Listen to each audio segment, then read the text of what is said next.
Welcome. I'm your host, Tim Starks, and with me is Eileen Rayton, a parent education expert who has worked in the field for over 20 years.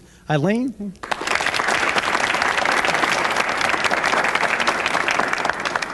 Thank you, Tim.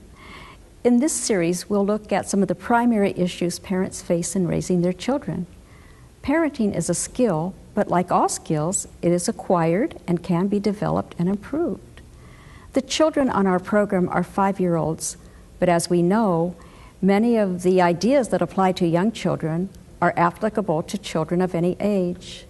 The subject of today's program is communication. Parents can model effective communication skills which can often resolve behavior problems and minimize the need for disciplinary measures.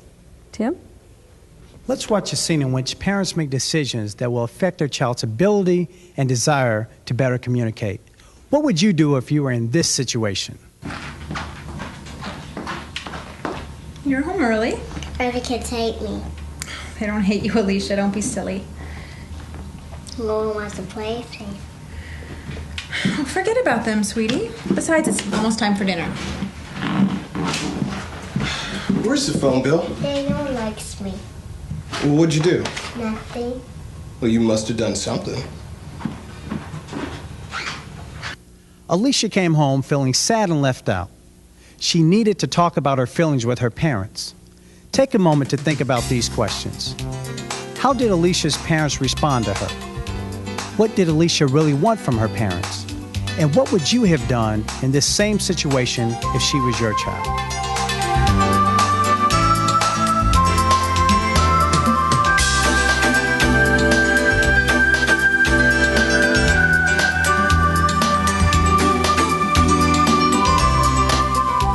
Let's take the first question.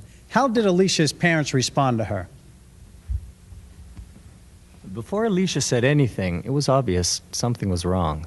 So maybe Alicia's body language was communicating that she was upset? That's right. Her body language, her posture, how she was hanging her head, her facial expression too. You could see she was sad. When Alicia started to say what was bothering her, Jane didn't look up from her book. She really wasn't listening.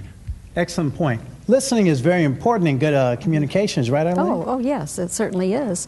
To give your child your full attention, stop what you're doing and look her in the eye.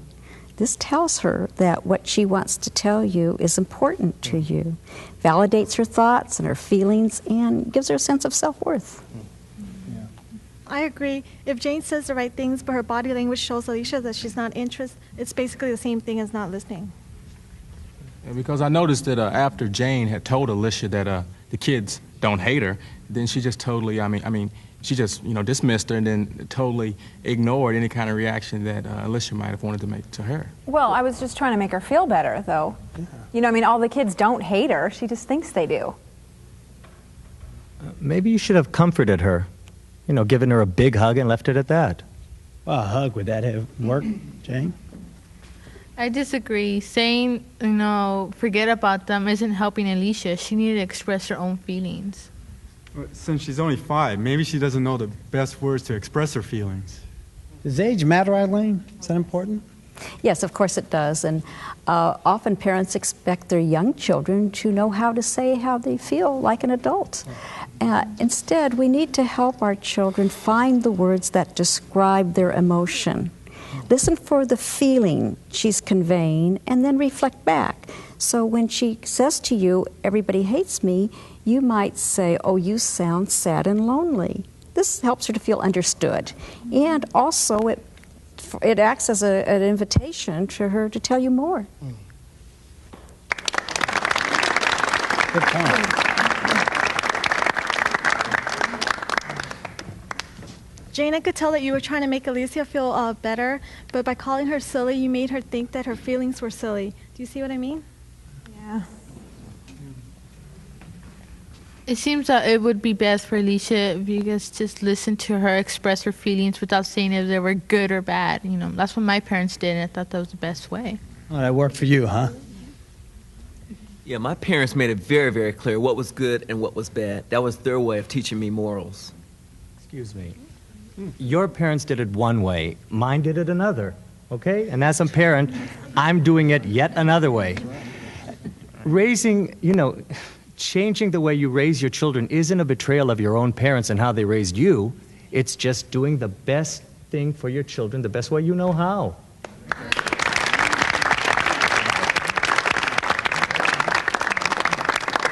That's right. Trying to be a better parent. There's nothing wrong with trying to be a better parent,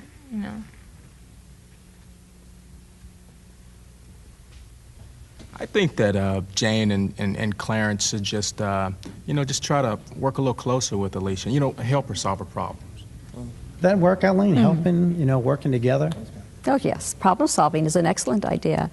Ask your child what she wants to happen, and then have her give you some suggestions about how she thinks this could be accomplished. And then write down her ideas without judging what she says, and then help her choose a solution that she thinks might work and to try out. And then in about a week or so, evaluate with her to see how things are working out.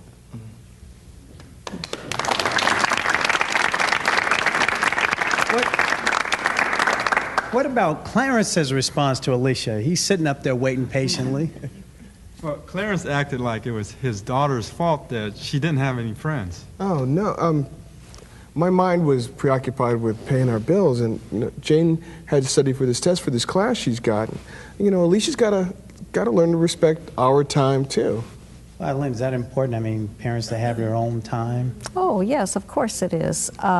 However, children need uninterrupted time with their parents. They need time to talk to their parents about their thoughts, their feelings, and their experiences. So it's important that we set aside time every day, whether it's after school or after work, where we just talk to our child and make that child feel important to us.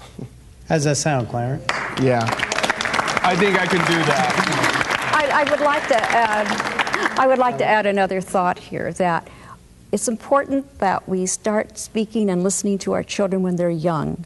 So as they grow older, they're accustomed to coming to us with their problems, and they will not feel the need to turn to strangers. Well, that's what I meant earlier. I don't think Alicia would continue to confide in her dad if he treats her like she's done something wrong. It's really important to me that Alicia knows that she can tell me anything, that she can come and talk to me if she's ever in trouble. Yeah, and I want our daughter to know that we both love her and that we will always be there for her. That's terrific.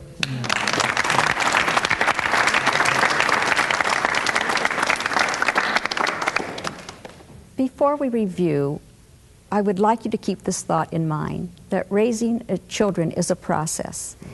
So is keeping open the lines of communication. One of our goals as a parent is to let our children know we love them enough to listen to them.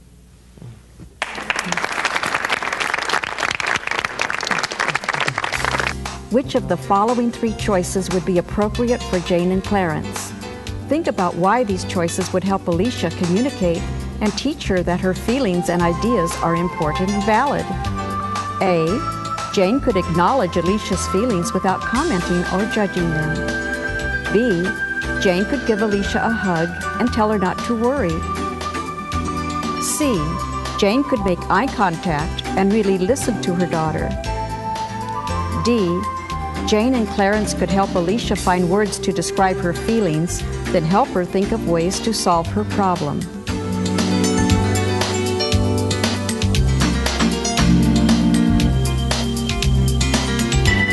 A, C, and D are appropriate choices Jane and Clarence could have made. You may have additional good ideas as well. Letter B is not the best choice because it would not be enough for Jane to give Alicia a hug and tell her not to worry. Giving physical affection is very important, but in this case, it should be accompanied by acknowledging the child's thoughts and feelings. Let's summarize some of the key ideas from this section. We want to make choices that will help our children develop effective communication skills. Number one, when you listen to your children, stop what you're doing, make eye contact, and listen without judgment, blame, or interruption. Acknowledge your child's feelings and help him express them. Number 2, name calling or putting negative labels on a child injures the child's self-esteem and stops positive communication. Number 3, parents need to develop realistic expectations of what their child is capable of verbally expressing. You can help your child find the words to describe his or her feelings. Number 4, parents can help a child discover solutions to his or her problems by asking what the child wants to do to find alternatives. This is most effective when the child then commits to give the solution a try. Jane and Clarence, on this show, you have a chance to go back in time and do the scene over. Would you like to try the new communication skills you have just learned? Yes. Yeah. Okay. Let's watch Jane and Clarence and see what they do differently.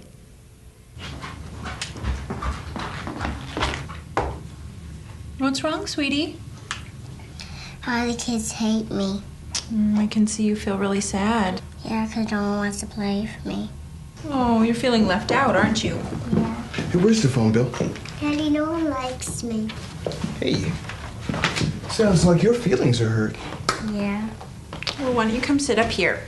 Now, what can we do to make things better? I don't know. Well, what do you want to happen? I want the other kids to like me. I want to play with me, especially Jenny. Okay. Well, maybe your dad and I can help you think of ways that you and Jenny might become better friends. Why don't we make a list of some things?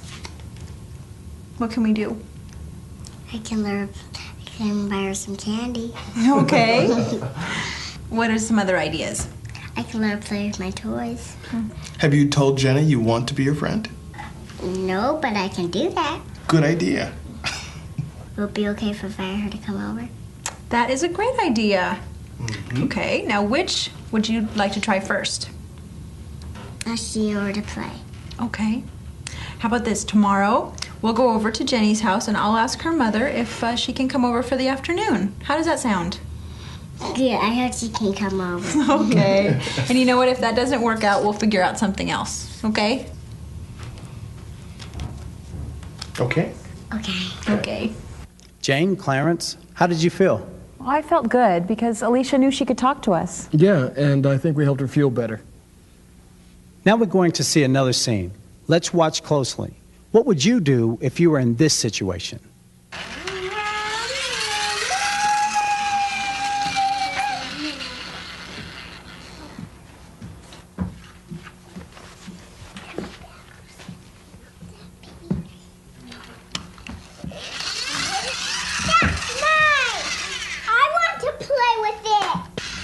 Stop it right now. Grandma, it's mine. You won't let me play. Stop acting like babies. But it's mine.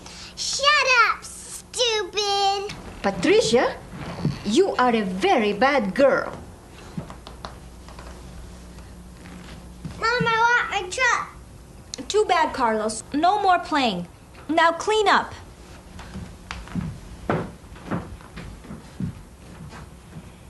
Take a minute to think about what you have just seen and think about the following questions. We'll hear from our studio audience in a moment. How did Carlos and Patricia's grandmother respond to their fighting? What did the children want? And what would you have done?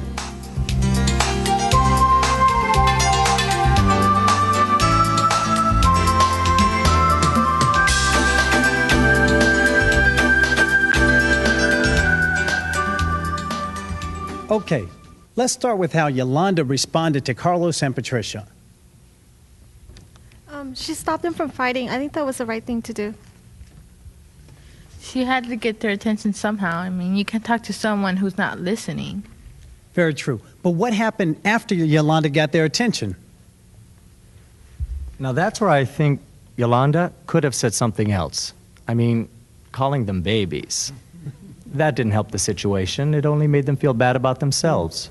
I think so, yes. Name calling makes children feel disliked, unloved, and it diminishes their self-esteem.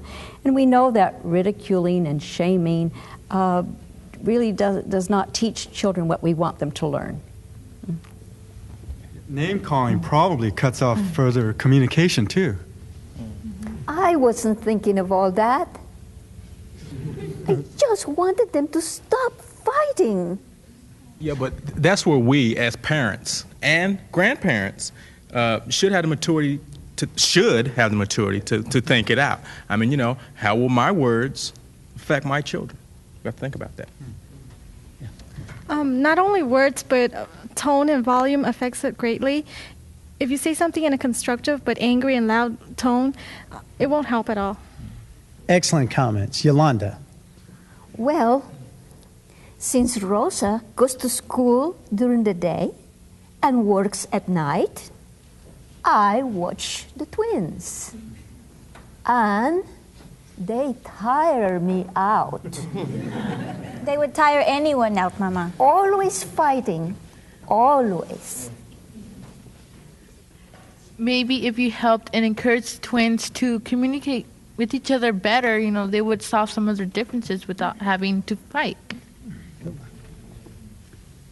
Yes, but what happens when they resort to physical or verbal violence? What do you do then?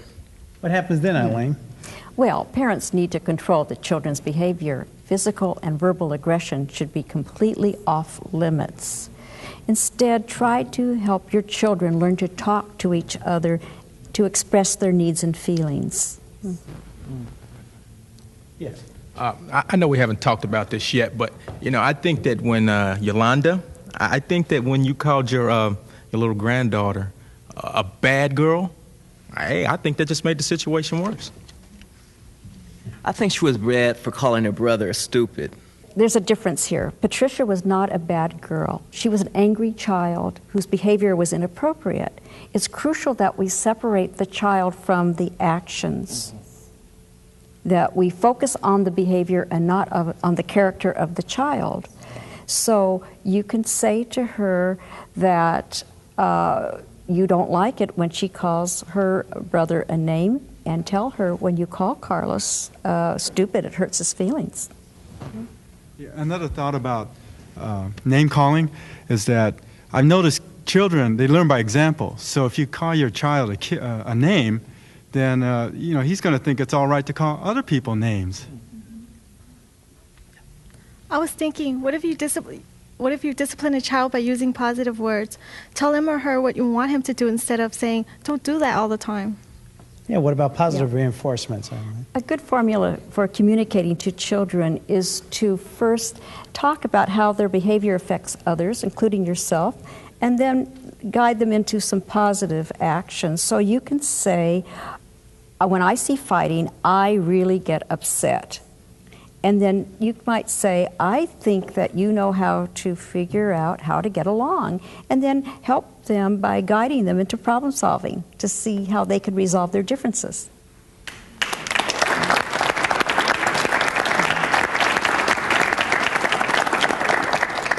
You know, I think these suggestions are really good. But what about when they won't share? I mean, I don't know what to do. Oh, what happens when they don't share? You could try to get Carlos and Patricia to play with the toy together. How about that? I'd take the toy away. That way they can't fight over it. But how will that make children learn how to share? You know, how are they going to learn to share? Sharing is very difficult, even for 5-year-olds. If at all possible, I would encourage them to share the toy rather than just take it away. You might need to say, Patricia has a turn now, and Carla, when she's finished, it will be your turn. But better yet, let's get back to this problem solving. Let them tell you how they plan to share the toy that often is effective. Thanks. Yeah. We'll try that. Yes.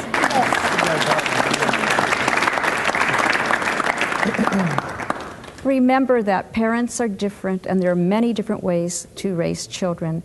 The idea for this discussion is to highlight certain factors that we generally know help parents and children learn effective communication skills. Also, don't worry about the correct or the exact words. What is really important is to convey the right message. Which 3 of the following choices would be appropriate for Rosa and Yolanda?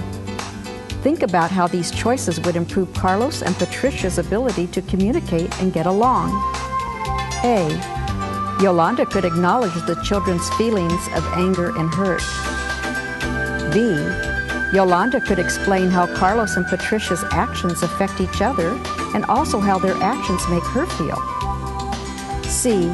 Yolanda and Rosa could encourage Patricia and Carlos to play with the toy together by helping them decide how that might be done. D. Rosa could take the toy away to keep the children from fighting over it.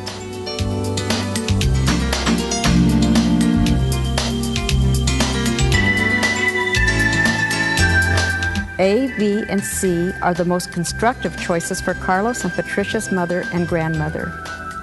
Letter D is not the best choice because taking the toy away will not help the children learn how to communicate or to share and play together. If nothing else works and the toy is taken away, it has to be done in a calm manner and as a consequence to the inability to share and not as a punishment. Let's summarize some of the key ideas from this section.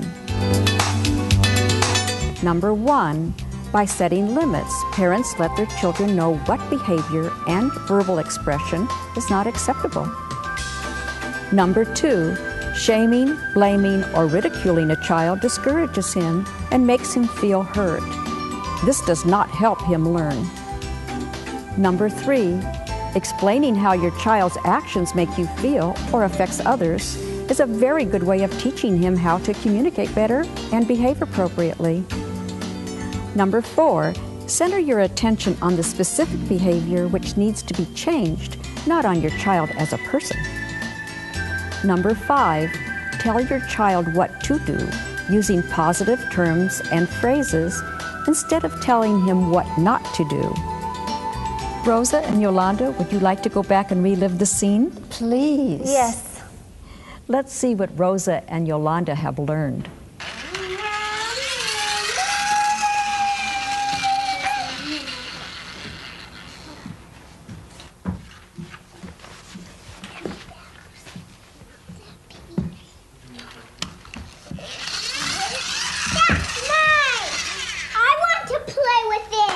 Stop it.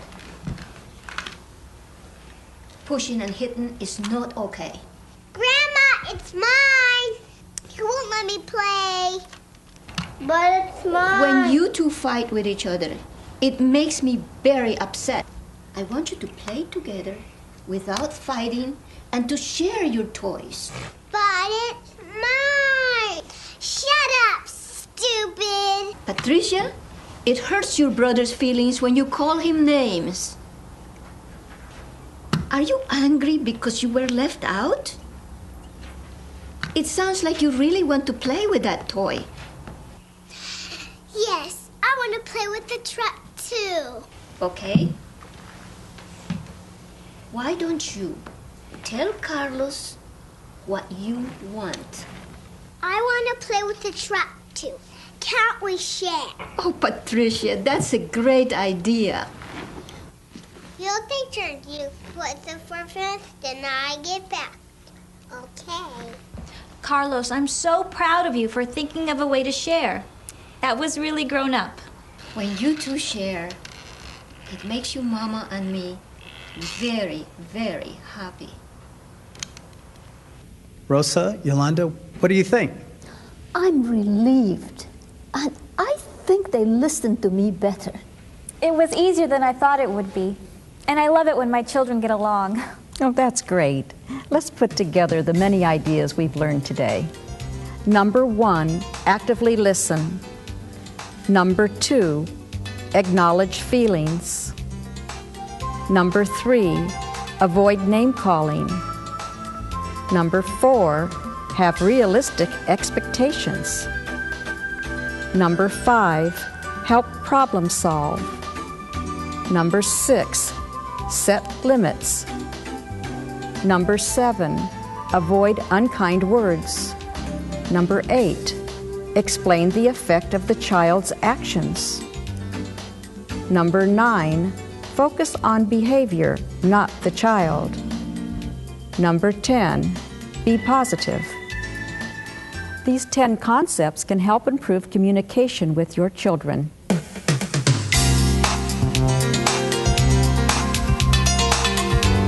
An excellent way to implement these new communication skills with your children is to keep a daily journal. You may want to write down how many times during the day you say, "No, don't, stop that, cut that out, you know better." But also write down the positive comments that you make, such as, "I like the way you did that," "Oh, good idea, thank you," "Oh, I like the way you shared that toy," or "You sound like you need a hug," or "I need you to listen to me right now." Then notice the difference in how your children respond. We hope that watching this video will help you with you and your children. And we look forward to working with you again on our next episode of The Now and Future Parent.